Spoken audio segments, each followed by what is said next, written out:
Of course ನೀವು ಚೆನ್ನಾಗೇ ಮಾಡಿರ್ತೀರಾ. So ಈಗ ಅಭಿನಯ ಮೇಡಮು ಪ್ರೆಸ್ ಮೀಟಲ್ಲಿ ನಿಮ್ಗೊಂದು ಟೈಟಲ್ ಕೊಟ್ಟಿದ್ದಾರೆ, ರೊಮ್ಯಾಂಟಿಕ್ ಸ್ಟಾರು. ಸೊ ನಾನು ನಿಮ್ಮ ವೈಫ್ನ ಕೇಳಬೇಕು, ನಿಮ್ಮ ವೈಫು ಗ್ರೀನ್ ಸಿಗ್ನಲ್ ಕೊಟ್ರ ಅದಕ್ಕೆ ಅಂತ ಹೇಳ್ಬಿಟ್ಟು. ಹೌದು, ಕೇಳ್ಬೋದು. ಮಾತ್ರ ಗೊತ್ತಿರುತ್ತೆ. ಹೌದು, ಇಲ್ಲ ಕೇಳ್ಬೋದು ನೀವು. ಇನ್ಫ್ಯಾಕ್ಟ್ ಎಲ್ಲೇ ನೋಡಿದ್ರು ನೀವು ಪ್ರೀತಿ ಪ್ರೇಮ ಈ ಥರದ್ದು ಬಂದಾಗ ಐ ಥಿಂಕ್ ಸ್ವಲ್ಪ ಈಗ ನಮ್ಮ ಫ್ಲೇವರಲ್ಲಿ ಏನೋ ಒಂದು ಈಗ ಅದನ್ನು ಈಗ ಫಾರ್ ಎಕ್ಸಾಂಪಲ್ ಒಬ್ಬ ಒಳ್ಳೆ ಕ್ರಿಕೆಟರ್ ಅಂದಾಗ ಅವ್ದು ಯಾವುದೋ ಒಂದು ಪ್ಲಸ್ ಪಾಯಿಂಟ್ ಇರೋಂಥ ಏರಿಯಾ ಇರುತ್ತೆ.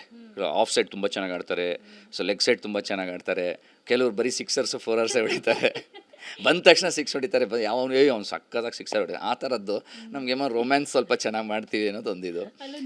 ಈಗ ಫಾರ್ ಎಕ್ಸಾಂಪಲ್ ಟೈಟಲ್ ನಿಮಗೆ ಕೊಡ್ತೀನಿ ಯಾವಾಗ ಅಂತ ಅಂದರೆ, ನಿಮ್ಮದು ಸೀರಿಯಲ್ ನೋಡಿದ್ದಾದ್ಮೇಲೆ ನಿಮ್ಮದು ಆದಿ ಭಾಗ್ಯ, ಅದರಲ್ಲಿ ರೊಮ್ಯಾನ್ಸ್ ಇರಲಿಲ್ಲ, ಬಟ್ ನಿಮ್ಮಿಬ್ರು ಪೈರಲ್ಲೇ ಒಂದು ರೀತಿ ಸಖತ್ತಾಗಿ ಕಾಣಿಸ್ತಾ ಇತ್ತು, ಚೆನ್ನಾಗಿದೆ ಅಂತ ಅನ್ನಿಸ್ತಾ ಇತ್ತು, ಇದ್ರೆ ಜೋಡಿಗಳು ಈ ಥರ ಇರಬೇಕಿತ್ತಪ್ಪ ಅಂತ ಅನ್ನಿಸ್ತಿತ್ತು. ಸೊ ಅದನ್ನು ನೋಡಿದಾಗ ನಾನು ನಿಮಗೆ ಕೊಡ್ಬೋದು. ತುಂಬ ಜನ ಹೇಳ್ತಾರೆ ಭಾಗ್ಯಲಕ್ಷ್ಮಿ ಧಾರಾವಾಹಿ ಅಂತೂ ಅದು ನೋಡಿದಾಗ ಆದೀಶ್ವರ್ ಕಾಮತ್ ಅನ್ನೋ ಪಾತ್ರ ಬರುತ್ತೆ ಅಂತ ಒಂದು 6 ತಿಂಗಳಿಂದ ಕಾಯಿಸಿದ್ದಾರೆ. ಸೊ ಯಾರೋ ಆ ಪಾತ್ರ ಮಾಡೋರು ಸ್ವಲ್ಪ ತೂಕವಾಗೇ ಮಾಡಬೇಕು, ಡಿಗ್ನಿಫೈಡ್ ಆಗೂ ಇರಬೇಕು. ಇಲ್ಲ ನೀವು ರೊಮ್ಯಾಂಟಿಕ್ ಆಗಿ ನೀವು ಹೇಳ್ದಾಗೆ ಆ ಏಜಲ್ಲಿ ರೊಮ್ಯಾನ್ಸ್ ಇದೆಯಲ್ಲ, ರೊಮ್ಯಾನ್ಸ್ ಅನ್ನೋದು ಸೊ ತೀರಾ ವಲ್ಗರು ಆಗಬಾರ್ದು, ಅದನ್ನು ತೀರಾ ಸಿಂಪಲಾಗಿ ಚಿಕ್ಕ ಹುಡುಗರು ಟೀನೇಜ್ ಹುಡುಗರು ಥರನೂ ಆಗಬಾರ್ದು ಅಂದಾಗ 40+ ಆ ಏಜಲ್ಲಿ ರೊಮ್ಯಾನ್ಸ್ ಆಗೋದಿದೆಯಲ್ಲ, ಆ ಏಜಲ್ಲಿ ಲವಲ್ಲಿ ಬೀಳೋದಿದೆಯಲ್ಲ, ತುಂಬ ಡಿಫ್ರೆಂಟ್ ಆಗಿರುತ್ತೆ. ಆ ಎಕ್ಸ್ಪೀರಿಯನ್ಸ್ ಚೆನ್ನಾಗಿತ್ತು ಆ ಪಾತ್ರ ಮಾಡಿದ್ದು.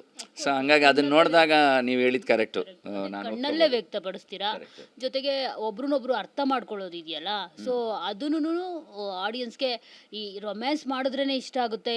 ಈಗ ಸೀರಿಯಲ್ಗಳಲ್ಲಿ ನೋಡ್ತಾ ಇರ್ತೀನಿ, ಹೀರೋಯಿನ್ ಹಿಂಗೆ ಬಿದ್ದೋಗ್ತಾಳೆ, ಹೀರೋಯಿನ್ ಹಿಡ್ಕೋತಾರೆ, ಸೊ ಅದು ಆ ಮೂಮೆಂಟು ಚೆನ್ನಾಗಿರುತ್ತೆ, ನಾನು ಇಲ್ಲ ಅಂತ ಹೇಳಲ್ಲ. ನಿಮ್ಮದು 40 ಇಯರ್ಸ್ ಆಗಿರೋದ್ರಿಂದ ಅದೆಲ್ಲ ತೋರಿಸ್ಕೊಂಡು ಕೂರೋದಕ್ಕಾಗಲ್ಲ. ಅದೇ ನೀವು ಅವ್ರನ್ನ ಅರ್ಥೈಸ್ಕೊಳ್ಳೋದಾಗಿರ್ಬೋದು, ಅವ್ರು ನಿಮ್ಮನ್ನ ಅರ್ಥ ಮಾಡ್ಕೊಳ್ಳೋದಾಗಿರ್ಬೋದು, ಮತ್ತು ಕಣ್ಣಲ್ಲೇ ಒಂದು ಪ್ರೀತಿ, ಎಮೋಷ್ನಲ್ ಬಾಂಡಿಂಗ್ಸು ಆ ಲೈಫ್ ಎಕ್ಸ್ಪೀರಿಯನ್ಸ್ ಇದೆಯಲ್ಲ ಅದನ್ನು ನಮ್ಮನ್ನು ಅತಿಥಿ ತೀಡಿರುತ್ತೆ. ಆ ಎಕ್ಸ್ಪೀರಿಯನ್ಸ್ ಲೆವೆಲಲ್ಲೇ ನಾವು ಅದನ್ನು ಇದು ಮಾಡಬೇಕಾಗತ್ತೆ. ಯಾಕಂದರೆ ಈಗ ಒಂದು ಟೀನೇಜ್ ಅಂದ ತಕ್ಷಣ ಫಿಸಿಕಲ್ ಅಟ್ರಾಕ್ಷನ್ ಫಸ್ಟ್ ಬರುತ್ತೆ. ಸಖತ್ತಾಗಿ ಕಾಣಿಸ್ತಾಳೆ ಗುರು ಅವಳು, ತುಂಬ ಚೆನ್ನಾಗಿದ್ದಾಳಮ್ಮ, ಅವಳು ಕಣ್ಣು ಚೆನ್ನಾಗಿದೆ, ಅವಳು ಮೂಗು ಚೆನ್ನಾಗಿದೆ, ಅವಳು ಹೇರ್ ಸ್ಟೈಲ್ ಚೆನ್ನಾಗಿದೆ ಅನ್ನೋದನ್ನು. ಬಟ್ ಹೋಗ್ತಾ ಹೋಗ್ತಾ ಏನಾಗುತ್ತೆ, ಅವ್ರ ಕ್ಯಾರೆಕ್ಟರ್, ಅವ್ರ ವ್ಯಕ್ತಿತ್ವ, ಅದನ್ನು ಇಷ್ಟಪಡೋಕ್ಕೆ ಸ್ಟಾರ್ಟ್ ಮಾಡ್ತೀವಿ ನಾವು. Of course beauty face is the index of the mind ಅಂತ ಹೇಳ್ತಾರೆ. ನಮ್ಮ ಮುಖ ಆ್ಯಕ್ಚುಲಿ ಒಂದಷ್ಟು ನಮ್ಮ ಕ್ಯಾರೆಕ್ಟರ್ಸ್ನ ಹೇಳ್ತಾ ಹೋಗುತ್ತೆ. ಬಟ್ ಅದ್ರ ಹಿಂದೆ ಆ ವ್ಯಕ್ತಿ ಹೇಗೆ ಅನ್ನೋದ್ರ ಮುಖ್ಯ ಆಗುತ್ತೆ ಆಫ್ಟರ್ 40 ಆ ಥರ. So that becomes more mature love ಅವಾಗ.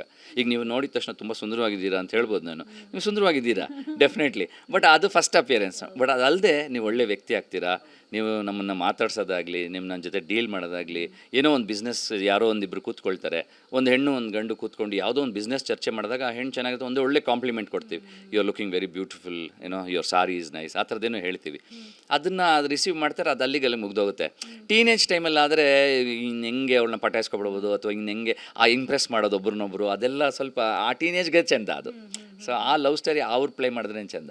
ಸೊ ಇದರಲ್ಲೂ ಹಾಗೇನೆ, ಇವಾಗ ಮದುವೆ ಆಗದೆ ಇರೋ ಒಬ್ಬ ಹುಡುಗ ವೆಂಕಟೇಶ, ಸೊ ಅವನು ಆಲ್ರೆಡಿ ಒಂದು ಆ ಏಜ್ ಕ್ರಾಸ್ ಆಗ್ತಾ ಇರುತ್ತೆ. ಆ ಟೈಮಲ್ಲಿ ಮನೇಲೂ ಫ್ರಸ್ಟ್ರೇಷನ್, ಮದುವೆ ಯಾಕಾಗಿಲ್ಲ, ಇವನು ಮದುವೆ ಆಗಲಿ ಅಂತ, ಅವನಿಗೆ ಮತ್ತೆ ಲವ್ ಆಗುತ್ತಾ ಇಲ್ವ ಅನ್ನೋದು ಸ್ಟೋರಿ.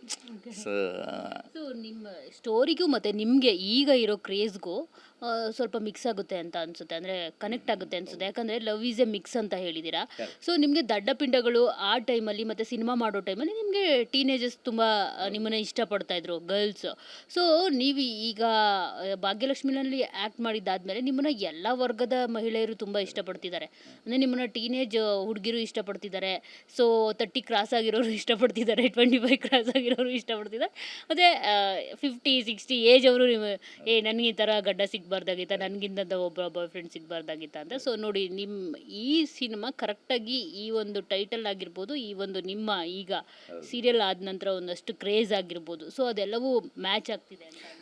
ಇಲ್ಲ, ತುಂಬ ಸಾಕಷ್ಟು ಜನ ಅಭಿಮಾನಿಗಳು ನನ್ನ ಹುಟ್ಟುಹಬ್ಬಕ್ಕೆ ಸೇರಿದ್ರಲ್ಲ, ತುಂಬ ಜನ ಲೇಡೀಸ್ ಬಂದು ಹೇಳಿದ್ದು ಅದನ್ನೇ, ಸರ್ ನಾವು ನಿಮ್ಮ ಅಭಿಮಾನಿ ಫ್ಯಾನ್. ಯಾಕೆಂದರೆ ಯೂಶ್ವಲಿ ಹುಡುಗರು ಬಂದುಬಿಡ್ತಾರೆ ಜಾಸ್ತಿ, ಅವ್ರಲ್ಲದೆ ಲೇಡೀಸು ವಯಸ್ಸಾದವರು ಬಂದಿದ್ದರು. ಸೊ ಅವ್ರು ಹೇಳಿದ್ದು ಅದನ್ನೇ, ಸಾಕಷ್ಟು ಜನ ಹೆಣ್ಮಕ್ಳಿಗೆ ತುಂಬ ಇಷ್ಟ ಆಗ್ತೀರ ಸರ್ ನೀವು ಈಗ ಅಂತ. ಆಮೇಲೆ ನೀವು ಹೇಳ್ದಾಗೆ ನಾನು ಸ್ಟಾರ್ಟ್ ಮಾಡಿದಾಗ ಒಂದು 20 ವರ್ಷದಿಂದ ಇದ್ದಂಥ ಹೆಣ್ಮಕ್ಳೆಲ್ಲ ಈಗ ಅವರು ಮದುವೆಗಳಾಗಿ ಸೆಟ್ಲ್ ಆಗಿರ್ತಾರೆ.